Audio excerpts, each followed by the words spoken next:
India என்பது மிகப்பெரிய ஒரு ஜனநாயக நாடு.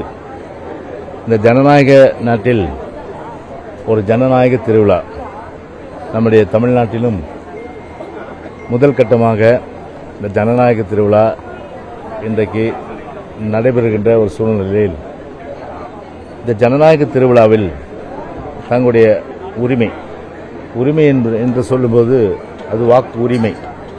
அதாவது ஆங்கிலத்தில் சொல்வார்கள் ballot is powerful than bullet. எனவே ஒரு புல்லட்டை காட்டிலும் வாக்கு சீட் என்பது ஒரு சக்தி வாய்ந்த ஆயுதம். இந்த சக்தி வாய்ந்த ஆயுதம் சரியான வகையிலே தீர்மானிக்கக்கூடிய ஒரு தேர்தலாக நிச்சயமாக இதை நாங்கள் பார்க்கின்றோம். குறிப்பாக தமிழ்நாட்டிலே நடைபெறுகின்ற இந்த தேர்தலில் ஜனநாயக திருவிழாவில் வாக்காளர்கள் முழுமையாக தங்களை ஈடுபடுத்திக் கொண்டு வாக்களிப்பது ஜனநாயக கடமை. ஏன்னா ஜனநாயக கடமையிலிருந்து யாரும் தவறக்கூடாது.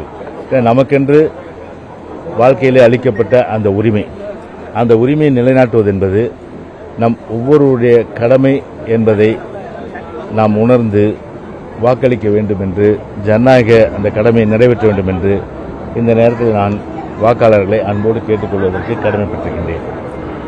அதே நேரத்தில் இந்த தேர்தலை பொறுத்தவரை தர்மத்துக்கும் அதர்மத்திற்கும் நடைபெறுகின்ற தேர்தல், ஒரு பணநாயகத்திற்கும் ஜனநாயகத்திற்கும் நடைபெறுகின்ற தேர்தல். எனவே அதர்மம் வென்றதாக சரித்திரமில்லை, அதே போன்று பணநாயகம் வென்றதாக சரித்திரமில்லை. அதையெல்லாம் தாண்டி அத்துமீறல்கள், ஜனநாயக விரோத செயல்கள், அதையெல்லாம் தாண்டி தர்மம் நிச்சயமாக வெற்றி பெறும் என்பதை இந்த தேர்தல் நிச்சயமாக தக்கவர்களுக்கு பாடம் புகட்டுகின்ற வகையிலே அந்த முடிவுகள் இருக்கும் என்பதை நான் இந்த நேரத்தில் தெரிவித்துக் கொள்கின்றேன். காலை எங்களுடைய தொகுதிக்கு, அதாவது நம்முடைய பகுதிக்குட்பட்ட வாக்குச்சாவடி மையத்தில் முதல் ஓட்டாக நான் என்னுடைய வாக்கை நான் இங்கே பதிவு செய்திருக்கேன் என்பதை தெரிவித்துக் கொள்கின்றேன். ஏற்பாடுகள்லாம் எப்படி இருக்கு? எலெக்ஷன் கமிஷனில் ஏற்கனவே சொன்னோம், இந்த மாதிரி கோடைக்காலம், இந்த கோடைக்காலம் என்பதனால் பொதுவாகவே வெயில் தாக்கம் அதிகம் இருக்கும், தண்ணீர் வைக்கணும், அதே போன்று ஷாமேனா போடணும். நீங்கள் பார்த்தா ஷாமேனாலாம் போட்டிருக்கு, ரொம்ப ஒரு மகிழ்ச்சியான விஷயம். அதே நேரத்தில் மற்ற வசதிகள் கூட வாக்காளர்களுக்கு, வாக்களிக்கின்றவர்களுக்கு திருப்திகரமாக செய்ய வேண்டும் என்று ஏற்கனவே அனைத்து இந்திய அண்ணா திராவிட முன்னேற்ற கழகத்தின் சார்பில் நாங்கள் தெரிவித்தோம். அதெல்லாம் நிறைவேற்றிருக்கிறார் என்றுதான் நிச்சயமாக கருத முடியும். குடி தண்ணீர் என்பது மிக மிக முக்கியம்.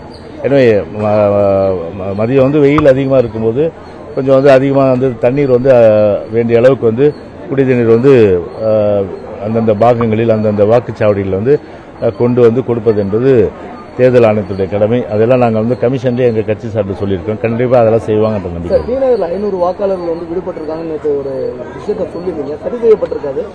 சரி செய்யப்பட்டிருக்கா 500 வாக்காளர்? இல்லை, இப்போ 500 வாக்காளர்கள் பொதுவாகவே அதாவது ஒரு அடையாளம் கண்டு எங்களுடைய வாக்குகள் அதையெல்லாம் வேண்டுமென்று திட்டமிட்டு நீக்கப்பட வேண்டும் என்ற அந்த ரீதியில் அவர்களை பொறுத்தவரை நீக்கியிருக்காங்க.